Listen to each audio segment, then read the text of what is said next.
Leren May Bautista, proud na ibinandera na kaya niyang ipaglabas si Richie Rivero. Pinagtripa ng beauty queen politician na si Leren May Bautista ang kanyang boyfriend na si Richie Rivero. Nireshare kasi nito ang Instagram story ng kapatid na basketballista na si Prince Rivero kung saan makikitang tila nagkukusot ang kanyang boyfriend ng imaginary na damit. Tila tinutukso ni Leren si Richie dahil aware naman ang lahat na maraming netizens ang pumuntirya sa basketballista matapos sabihin ng aktres na si Andrea Brillantes na bakit niya iiyakan ang kanyang ex-boyfriend gayong hindi ito nagpapalondri ng isang taon.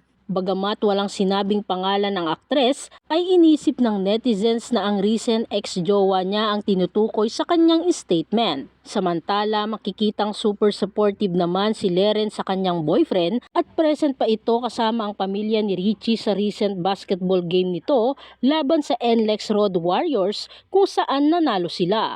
May mga supporters rin si Richie na lumuwas pa mula sa probinsya para mapanood ang kanyang unang sabak sa PBA. Anyway, talagang madalas nang makitang magkasama sina Leren at Richie matapos nitong i-hard lunch at ibandera sa madlang people na in a relationship na silang dalawa.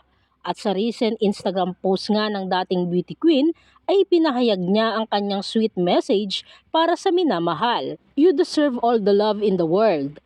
I'm so thankful to see the real you. Authentic, fun, and loving. No more fantasies, just pure love. Saad ni Leren.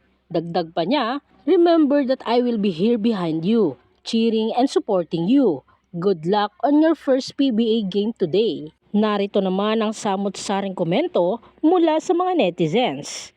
May instant yaya na siya, may tagalaba na, yahoo. Kaya pala inspire, lol.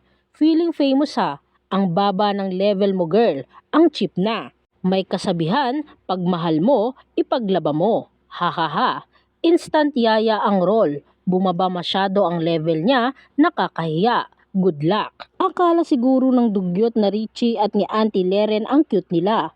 Cringe. Diyos ko si Auntie Leren, nakikisakay pa sa ganyan. Ang tanda na.